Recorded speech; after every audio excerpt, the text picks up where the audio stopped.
This is the Sports Gambling Podcast live on VSiN, the Sports Betting Network. Here are your hosts, Sean Green and Ryan Kramer. I can't believe we're letting these guys on my network.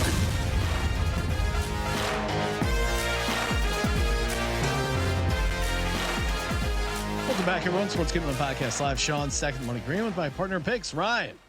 Real Money Kramer. Kramer, how we feeling? No longer a happy Saturday. On the East or Central time. It's a happy Friday for old Sean Green. Got in on the Nuggets live as part of our sauna segment. Nice little plus 290 money line. Cash it. And of course was on the Nuggets plus 5.5 for the game. We hit the live Joker over 14.5 rebounds. Unreal. Unfortunately, Hartenstein, even though he had a number of attempts, could not get over the live 12.5 points that we gave out as part of the steam room. So fun debut of the steam room segment. Of course, more fun for me because I won, but good times, right? Yeah. Next, well, we will figure out a way to get a steam room in here. Okay. Yeah. Well, business expense, I think. Yeah, we'll figure out how to turn our studio talk to the landlord. I love it. I love a good steam. We got a room. We got an extra room here. And of course, stay locked into VSiN with the VSiN Watch app, VSiN.com for the entire NBA playoffs. It is really turning into a pretty exciting NBA playoff so far. Joining us on the line to break it down in detail from the NBA Gambling Podcast. You know him, you love him, Scott Reichel, courtesy of the Progressive Guest Line. Scott, what did you make of this game now that the Nuggets are up 2-1 in the series? Where are you at? Do the Thunder still deserve to be the favorite in the West? I feel like at the end of the day, you're looking still at the rosters on paper, and I can understand why OKC would still be favored because I'm sure everyone did not forget what happened in Game 2. Having said that, this team won 68 games, and they've known how to actually close close games, which sounds like an absolute paradox, but that's where we're at. Just watching the end of the fourth quarter and overtime, you're looking at them doing nothing offensively. Dagnall took 2 timeouts into overtime for some reason. I don't know why. He could have just burned one to set up a play on the final possession there. Aaron Gordon keeps hitting every big shot imaginable for that team, but I can understand why OKC would still be favorites in the West, but there is a glaring flaw there. They're a young team. They still don't seem fully ready to handle all of the tough moments mentally, and we'll see if they can get over it or not.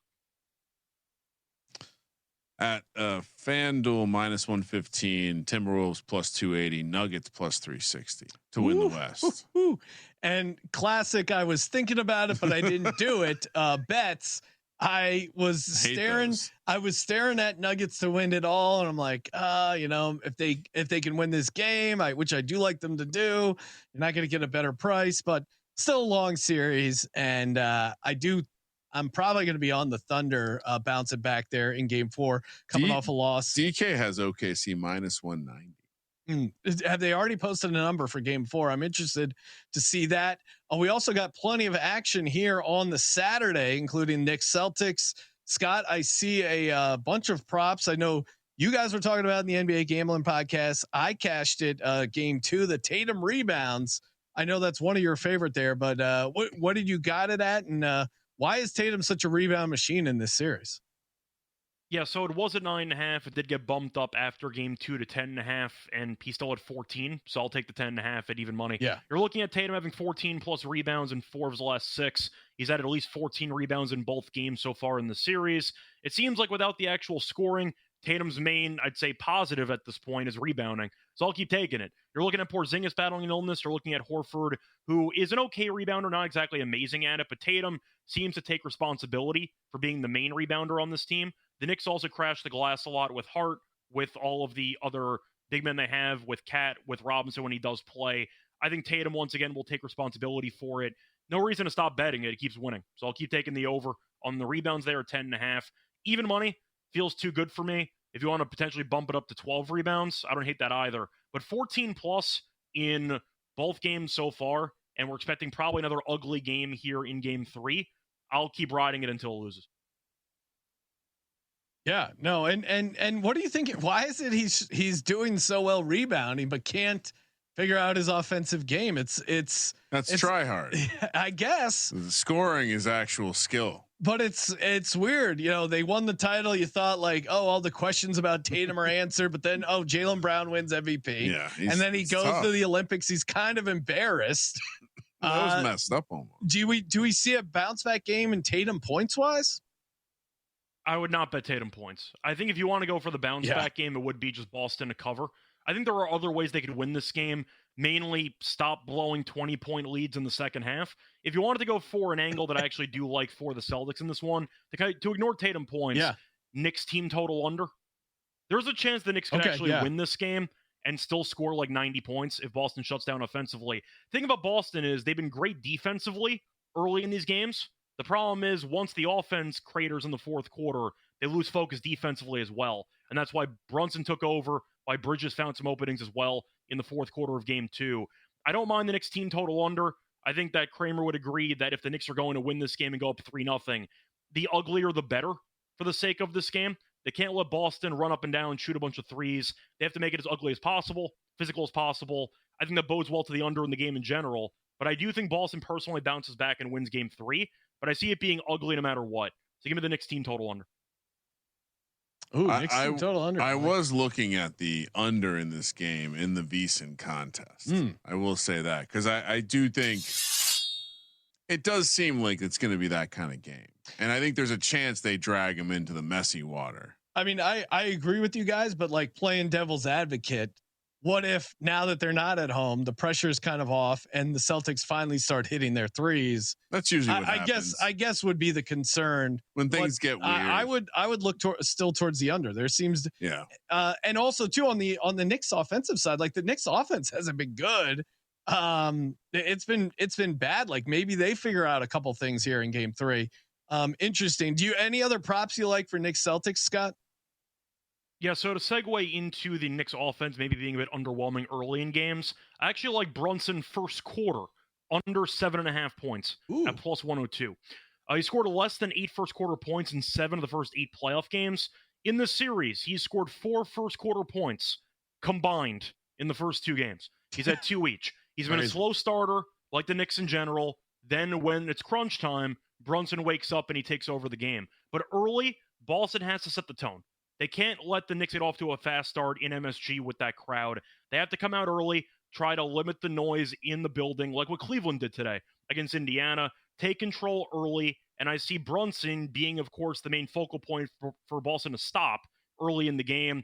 Whether the Knicks get up to a good start or not, I do think Boston's main game plan, obviously, should be limiting Brunson. But when he's gone under this number in 7 of the 8 playoff games so far, and it's plus money, I'll keep taking it. Give me Brunson first quarter points under 7.5. I was looking at this earlier. I was actually looking for the opposite. I was looking to play over in the fourth quarter. But yeah, I mean, it's almost like he's rope-a-doping in the early part of the game. He has gotten off. Saves it for the end. Gotten off to a slow start there. What about some of the role player guys? I see you like Derek White here. What do you like about him prop wise in the Celtics Knicks? Yeah, so I took these plays for game 2 as well, and they worked out. But I am going to go with Derek White again over on his points and assists. It was 19.5, now it's up to 20.5. Hit rate's still the same. He's had at least 21 PA in 9 of the last 10. Had at least 21 PA in 6 straight against the Knicks. He's on the court all the time. Very important piece of this team. And I do think until, once again, the Knicks adjust to him, they probably shouldn't because you might as well just keep letting Tatum chuck brick after brick. But I think you're looking at a spot where Derek White continues to play well. 6 straight against the Knicks, it's at minus 115. I'll go back to that on the PA for White. And I'll also go with Mikal Bridges over the 4.5 rebounds. I took the 6.5 PA last game. That got bumped up to 8.5. So I mean RA. So I'm going to switch it up. Just go for rebounds on this one. It's at minus 110. He's had at least 5 rebounds in 6 of the last 7. And so far in the series, in 2 games, he's played 94 minutes. He's on the court all the time. Thibodeau never pulls him. I like the usage being involved with the low-scoring nature that we're probably expecting from this game, with the total being 205.5. I think Bridges can walk into 5 rebounds just based on volume of missed shots alone. Give me Bridges over the 4.5 rebounds at minus 110. He's trying. He's also just like trying at an extraordinary level right now. Whatever's going on, and with the Garden crowd, they'll be jacked up.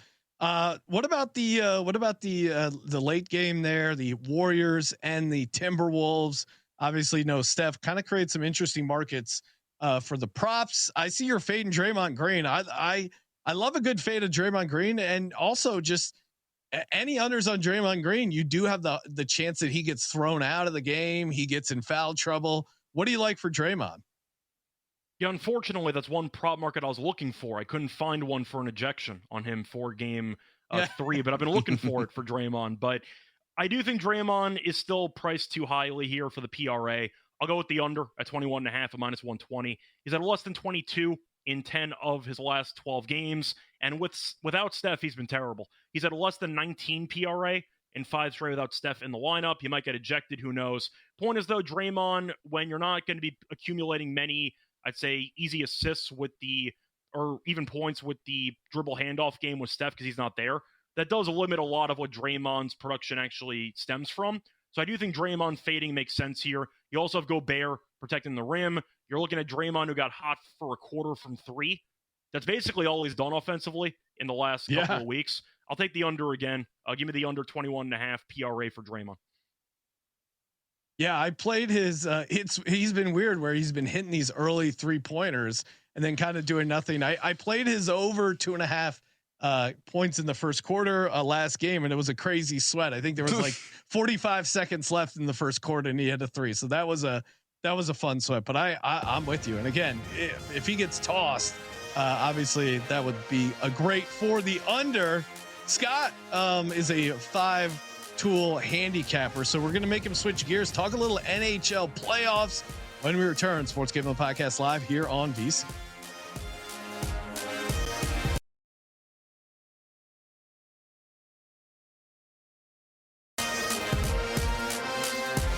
This is the Sports Gambling Podcast live on VSiN, the Sports Betting Network.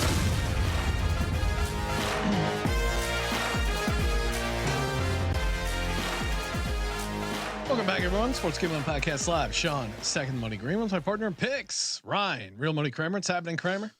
I've moved on past the loss, so it's once again a happy Saturday in the great city of Chicago, home of the new Pope. Yeah, former home. I guess he doesn't live there anymore. No, probably not commuting. I imagine he's got to move over to the motherland. Yeah, and mostly living at the Vatican there.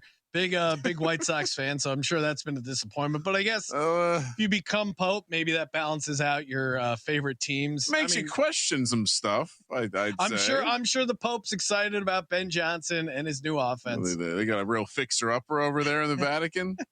Hey, switching gears a little bit, talking NHL playoffs, and of course, lock in to VSiN.com for the entire NHL playoffs.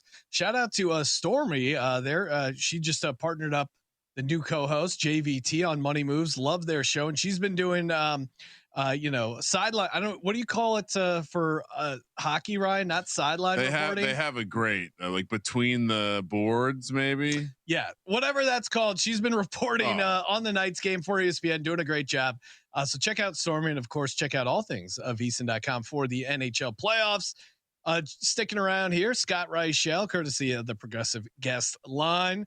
Scott, NHL playoffs. Kramer and I are casuals, but even watching the game tonight when the Leafs were up 3-1, I said aloud, no way the Leafs blow this game, and they did. Even as a casual, I know the Leafs and their history of choking and not getting past the second round, but the Cowboys of hockey.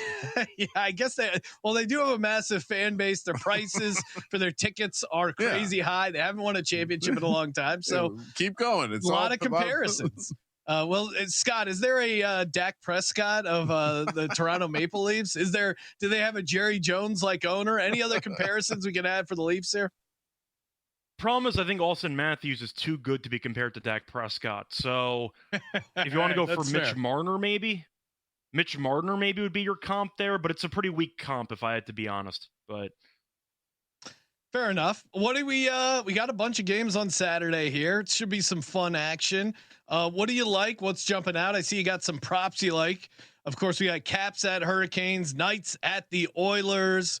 I know Mitch and Paulie have been liking, or Paulie in particular has been hammering the over 1.5 in the first period of the Knights game. But what do you like here between these two games here Saturday? Yeah, so you mentioned how they like the over in the first period. I'm going to the other game. I like the under in the first period between the Capitals and the Hurricanes here. First period under 1.5 to -105. Each of the first two games in the series has had 0 first period goals. And each of the first two games, not many shots on goal, actually. Less than 50 in both games, and game one did go to overtime. It's been a very defensive and cagey series. It's why both games have been very low scoring. But I see a very defensive, I'd say, oriented battle early. Game might open up late, but we've seen basically the exact same script in both games. A lot of physicality, a lot of, I'd say, caution by both teams early on. Game opens up over time. But the reason why I do like the first period instead of the full game, I'm terrified of playoff empty netters because they will pull the goalie down 3 late in games all the time. Yeah. And that's how you end up losing these totals at the last minute. So instead of that, I'll avoid it. Give me a low scoring start to this game. I'll go with the first period under 1.5 at -105. No, I again, as a hockey playoff casual, it's so scary to be on these puck lines or the totals because of pulling the goalie at the end. Also, just in general, it seems like the goals flow in the playoffs, like the building energy or whatever it is. The goalie loses his head a little bit, and all of a sudden, 2 goals have gone in. I would say after watching, especially watching the Edmonton Golden Knights game, the way the goals kind of, just gonna let 3 goals in here in a couple minutes, and it's all mental. These dudes are head cases. It's like they're designed to be head cases, and then when the thing breaks, it's just like, do they pull them? Nope. 3 goals? Nope. Do they pull them? 4 goals? Okay. Yeah. So I like that little first 5 action hockey style. Yeah, no, it's fun, and that was one of the first things we learned about Scott. The first time we hung out with him in person, he gave us just casually talking about bets, and he gave us a parlay that included a bet that we couldn't figure out how to get down on. Well, yeah, a lot of the kiosks didn't allow you to parlay first period NHL lines. So it was a great first impression. It was a true. He was a. I'm a degenerate. So we were all in, and it hit too. I think he gave out 2 like pretty juicy parlays. And they were multi-sport, which is always fun. Scott, what else you like in this Caps Hurricanes game? Yeah, so I'm going to go with some player props. I am going to go with Jacob Chychrun. I'm going to go with the under 1.5 shots on goal. Plus money, it's plus 120. He's had less than 2 shots on goal in 4 straight. He's had less than 2 shots on goal in 5 of his last 7 games against Carolina. He's on the ice a lot as a defenseman, but Carolina's been really good at dominating the shots on goal category for the most part all season. It's what they do with Brind'Amour as the head coach. We saw the Capitals have, I forgot if it was 13 or 14 shots in the entire game 1. Now they're going to Carolina. Crowd's going to be rowdy. It wouldn't shock me if Carolina was just peppering Washington in terms of just shots on goal. There's a massive disparity growing between the 2 teams over the course of these 60 minutes. I like the under here for Chychrun. Gone under in both games, plus 120. But if the Carolina ends up outshooting Washington 35-20, I would not be surprised. I could see that being a pretty realistic outcome here. So I'll go with the under for a Capitals player for shots on goal. Then that's going to be a solid angle, but I like the plus money. So give me Chychrun under 1.5 shots on goal at plus 120. Great play, and also glad I didn't have to pronounce his name, Ryan, because that would have been a nightmare. I'm looking at the name. I don't think you would have gotten it right. No, I would not have nailed it. But that's why we have Scott on True Pros Pro. And I'm going to let this be a building block over here for me. What do you mean? That's building a little cross sport action here. Nice. Well, letting stay tuned for best my bets. Sherpa. Always good to tail Scott on a lot of these stuff. A lot of sports, a lot of markets. Scott, late game, Golden Knights at Oilers. Knights off to a 0-2 start in the series. Really needed that win the other night. Couldn't get it done. What's your take on this game? What do you think? Any props you like? Sides, totals? What are we doing here? So for starters on the actual side, the line's pretty cheap, and I feel like people think Edmonton might be free money because they're up 2-0. They're at home now, going back to Canada, and they're about minus 125. I think it might be a little bit too good to be true. I think Vegas might go down swinging here. I actually think Vegas might win the game here to make the series a bit more competitive. But for this one, I'm going to go with some props as well. I am going to go with some Vegas players. I'll go with Noah Hannafin. I'll go with the over 1.5 shots on goal at minus 125. He's had at least 2 shots on goal in 8 of his last 11 games. Been really good against Edmonton over the last couple of years. He's had at least 2 shots on goal in 6 of his last 8 games against Edmonton. It's minus 125. I think it's a good price for him. Vegas being down 2-0. I know Edmonton can be dangerous with the star talent they have, of course, with McDavid and Draisaitl. But Vegas has to get more shots on net for me. They have to be more aggressive. I think Hanifin helps with that. I think the defenseman will pinch forward a bit more, trying to provide a bit more of an offensive spark for this team. Give me Hanifin over the 1.5 shots on goal at -125. I'm in on that. Add that to the kitty. Yeah, no, Scott that's making a nice good case scaffolding there. over here, building out a nice portfolio. Well, anytime we talk Oilers, it's hard not to be reminded of the Oilers gal who those went viral. fans, they have crazy fans up there. Oh yeah, big emotions towards the game of hockey. Real big emotions. Well, anytime, that's what's great about Canada. You have chicks up there that really are diehard hockey fans. Huge fans. Yeah, huge fans. Huge, massive fans. Massive up fans. There. Scott, any more plays for the Knights at the Oilers? Yeah, so this one's going to be the biggest plus money play that I've given out so far on this show. Let's go. I'm going to go with Jack Eichel. I'll go with the power play points. I'll go with the over half a power play point at +160. I think it's a great matchup. Eichel had 2 power play points in game 2. Even though Edmonton has a 2-0 lead in the series, they are actually the worst penalty kill in the entire league in the postseason right now. They are killing just 59.3% of their penalties, which is abysmal. They're winning games anyway, but their penalty kill is useless. I think Eichel, who's basically the quarterback of the power play, has a good opportunity to find some either assists or some goal opportunities with the power play unit. I think this game will be physical. I see power plays on both sides, but you're against the worst penalty kill in the entire postseason, and you're the main power play quarterback, and you had 2 power play points in game 2. I think +160 is a great deal. I think Vegas has a shot to win this game more than other people think. I see it being a high-scoring game, so I do think Vegas might score 3 or 4. I think at least one of those come on the power play. And with that being the case, give me the main power play focal point for Vegas here. Give me Jack Eichel to record a power play point at +160. This I love. I mean, this is well, because you got to root for the power play, and then once the power play is live, I'll tell you why I watched. Eichel. So I told you, Sean, I watched this entire game the other day. Yeah, and he had an opportunity to end the game, and he didn't get taken. They showed a slow motion of his reaction, revenge spot right here, big time. And it's points, obviously, so he could get the assist on there. Yeah, as well. A lot of ways that could get home. Killing it as always, Scott. Make sure you follow him on X at Rice Shell Radio. Check out his tennis gambling podcast, the MLB gambling podcast, the NBA gambling podcast. He does it all. Always appreciate you hopping on here, Scott. And when we return, you can bet on that Shedeur Sanders edition. Sports Gambling Podcast live on VSiN.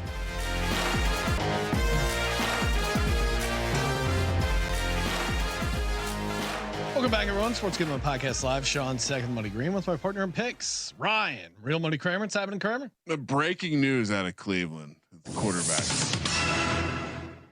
Kenny Pickett has small hands.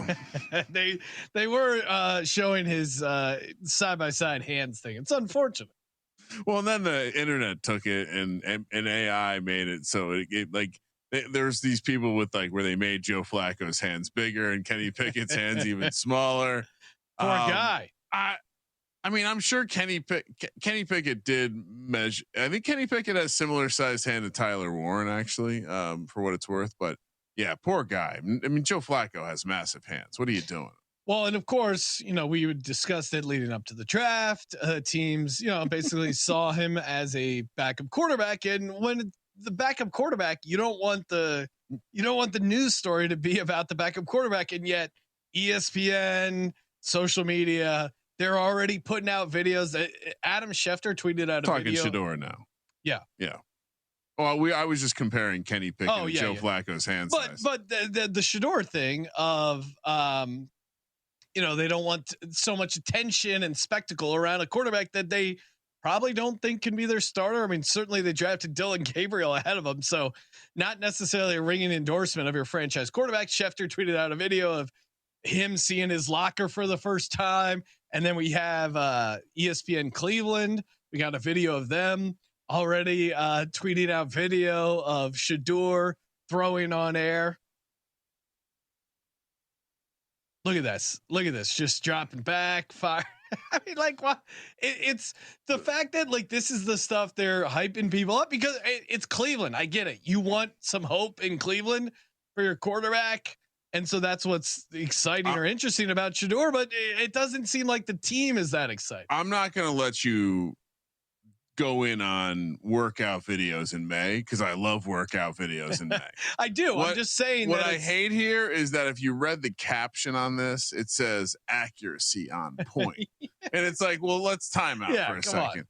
We know it was a sensitive subject, that accuracy was his strong suit, but you can't use that. You're throwing on air, first of all. Second of all, I don't know if that was the most accurate pass. Third of all, can we just see the lineup of the hand size? Like, I want to know where he fits. Is he more Kenny Pickett or is he closer to Joe Flacco? Well, and I was watching the spiral, and again, kind of getting in the weeds here, but one of the knocks on his pro day was that it wasn't like a tight spiral. Yeah. And I was noticing that a little bit as well. All that being said, I still think there is a little hope and a prayer for Shedeur Sanders to be good. We saw him at Jackson State. We saw him year 1 at Colorado. We saw him year 2 at Colorado. He improved great, tremendously in his 3 years in college.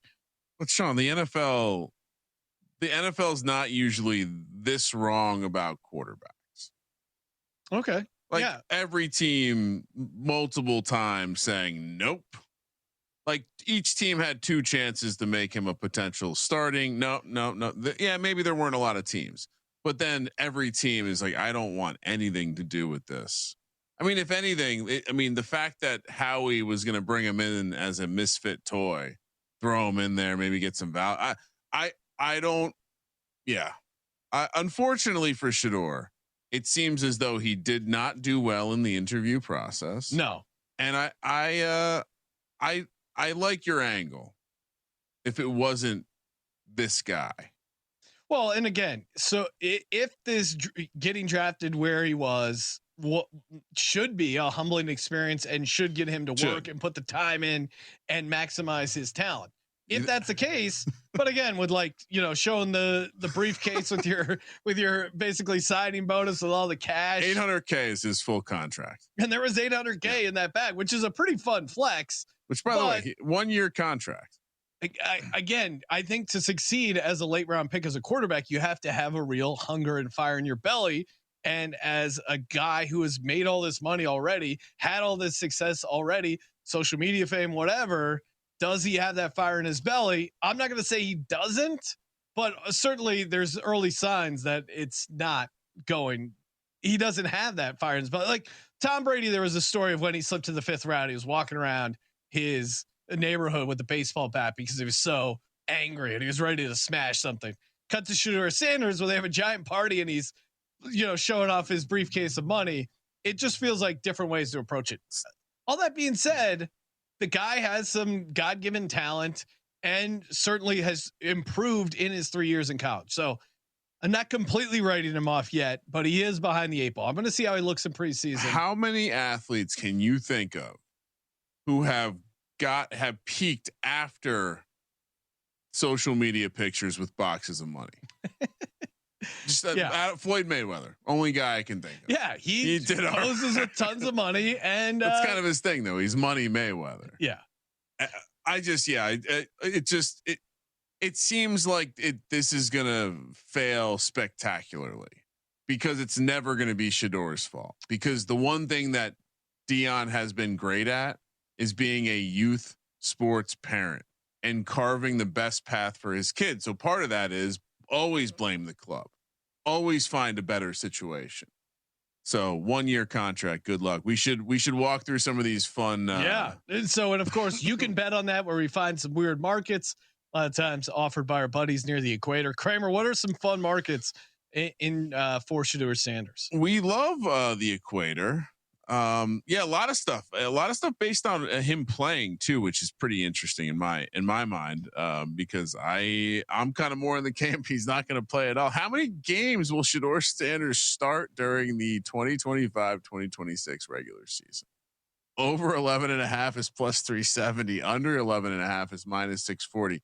So obviously there's some playing around going on here, maybe marketing efforts to get people talking about a proposition. But how does he get to 12 games, Sean? Even as someone who thinks, hey, maybe this is the guy, he can win You think that and day one starter, he is the answer. We had on our podcast earlier, Shedeur Sanders to have a start for the Browns. That was at plus 230. I love that. And that's since disappeared. Well, again, small limits, but I love that at plus 230. Over to get him to 12 games, I think is tough. I don't think it's impossible. I would need 5-1, but I'm not betting under 11.5 games at minus 640.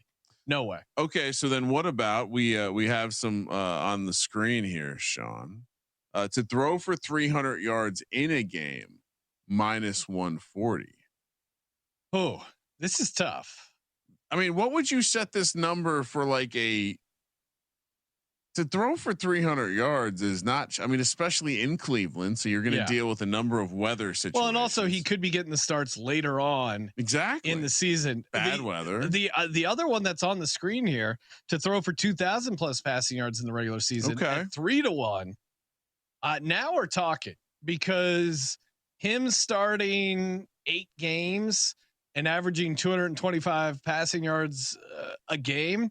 Do you want to know someone who went over 2,000 passing yards last year? Sure. Gardner Minshew, 2013. Yeah, and Trevor Lawrence, 2045. Yeah, Daniel Jones, 2070. Yeah, and in your Will mind, Levis, 2091. And in your mind, you're like, were they even playing? Were they a part of the season? So you can have a bad season, a unmemorable season, and still get to 2,000 yards. So I guess I'd wanted a hair higher, but at 3-1, yeah, I don't mind that for Shedeur. Jameis threw for 2,121 yards in 7 games. Yeah.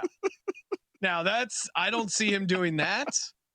I would tell you that, I don't like either of these, but if I was getting into the pretend land where he gets a bunch of starts, I would take the volume over the single game surge. Yeah. Like that 300-yard game feels 300-yard game in the Browns offense, and you expect to be playing later on in the year. Like that's tough. I just don't think he's going to. Yeah, you're a hater. I get it. Will he be cut before week 1? There's no contractual obligation to this guy. Yeah. Yes is 14-1. You have to take a look at that, right? I mean, you have to take a look at that. I think there is some upside. You tweeted out, or we shared a clip from our account saying that you predicted he is going to get cut. So I assume you love this at 14-1. Oh yeah, you have to take a look at this. Yeah. Yeah, even as a guy who he's the second rookie drafted into a quarterback room that has 5 guys. Yeah, he is obviously something could happen between him and the organization where they say he becomes a pain in the ass. We're going to go to another team, because you know what you do when you're a helicopter youth sports parent? You always blame the club. Yep. And unfortunately, the Browns have been a club that have earned blame in the past. So I don't see how this ends well, especially when you bring in Dylan Gabriel, who I expect to be like the consummate professional. I still can't get over how the Cleveland Browns did Kenny Pickett so dirty. So dirty. Yeah, I think there is an upside for Shedeur. I think he will play and start a few games. But at 14-1, him to get cut, I don't think it's crazy at all, considering they drafted Dylan Gabriel ahead of him.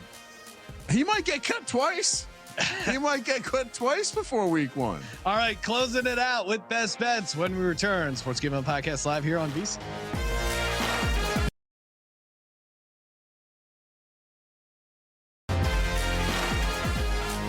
Welcome back, everyone. Sports Gambling Podcast live, final segment. Sean Second Money Green with my partner in picks, Ryan. Real Money Kramer. What's happening, Kramer? You know, I had a decent amount in my pocket, and then Scott came on.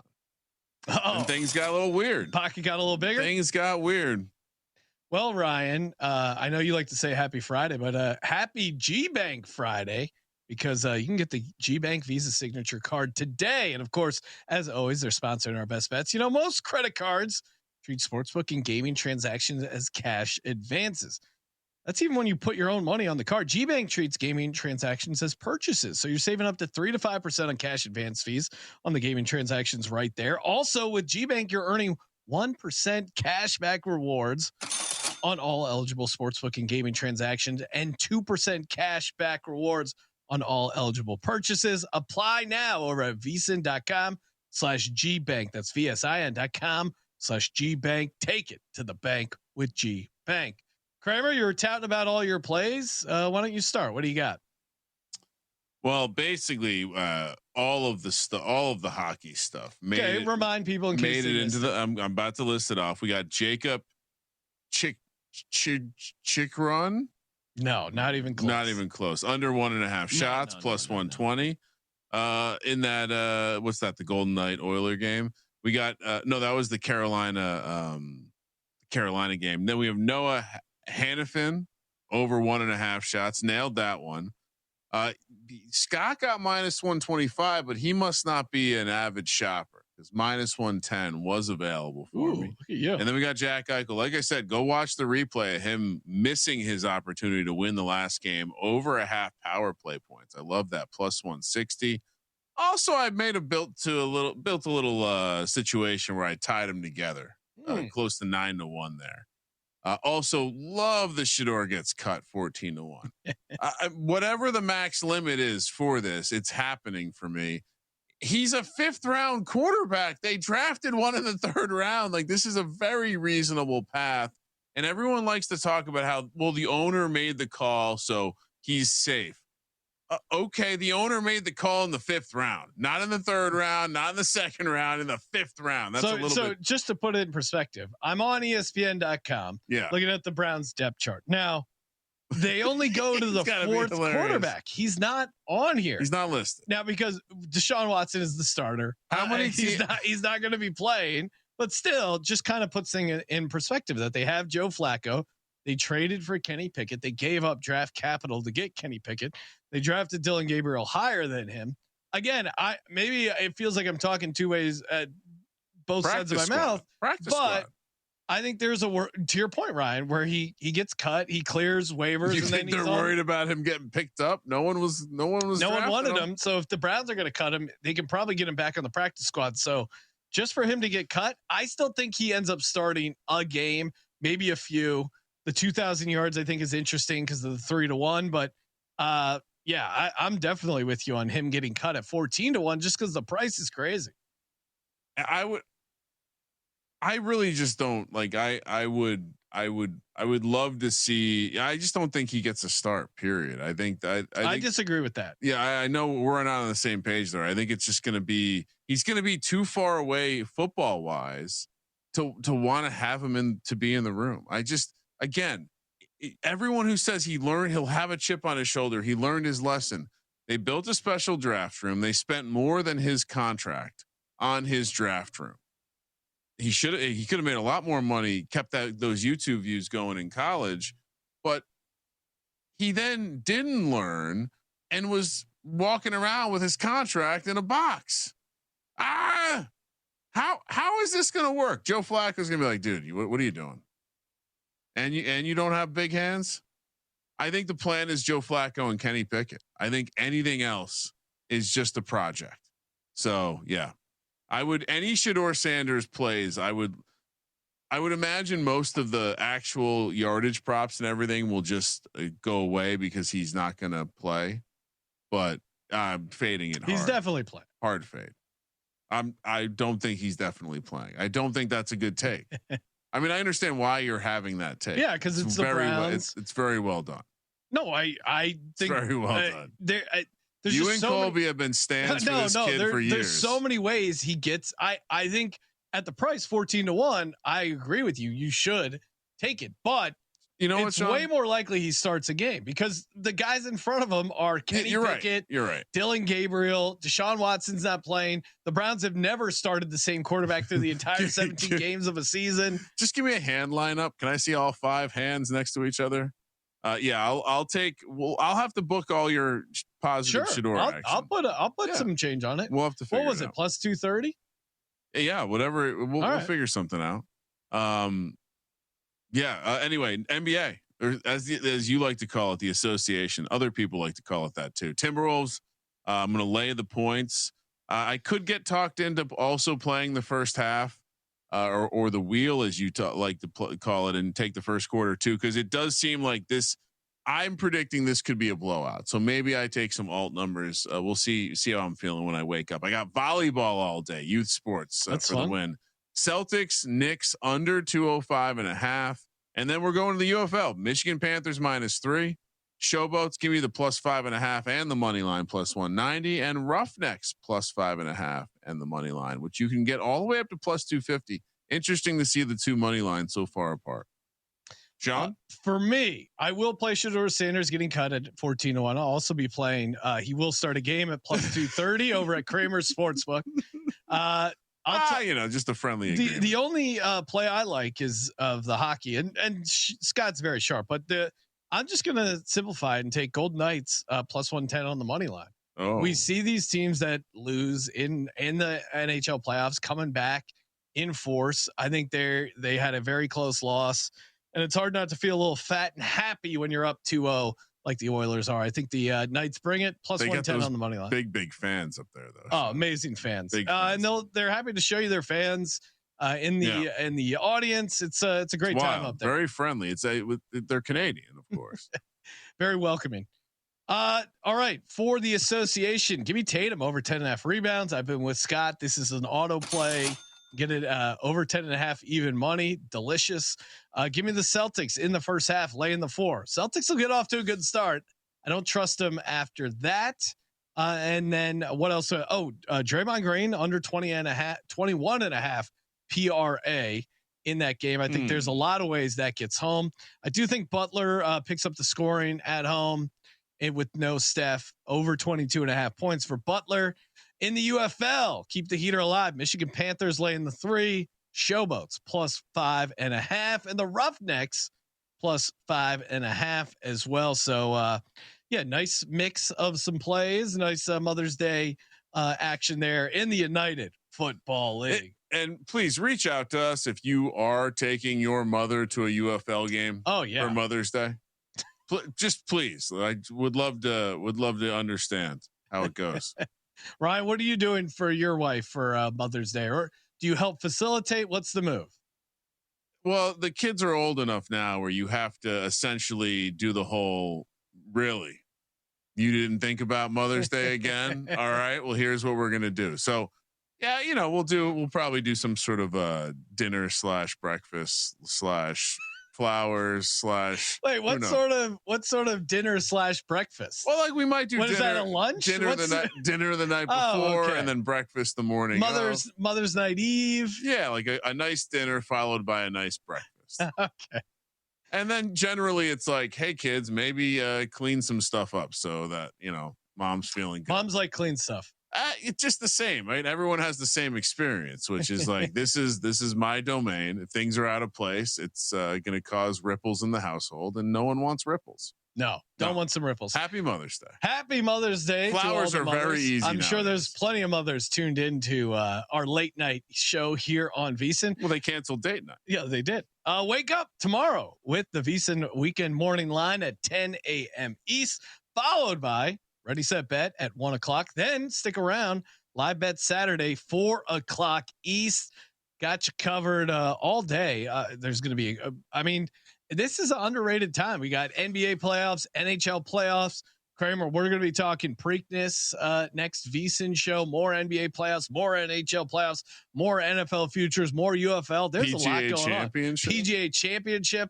We'll be talking all that and much more next week on the Sports Gambling Podcast live right here on VSiN, 11 o'clock East. And of course, subscribe to the Sports Gambling Podcast wherever you get your podcasts.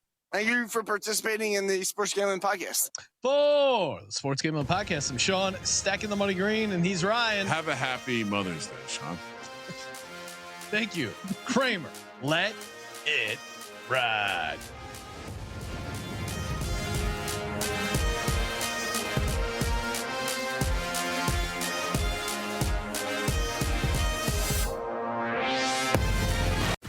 If you work in quality control at a candy factory, you know strict safety regulations come with the job.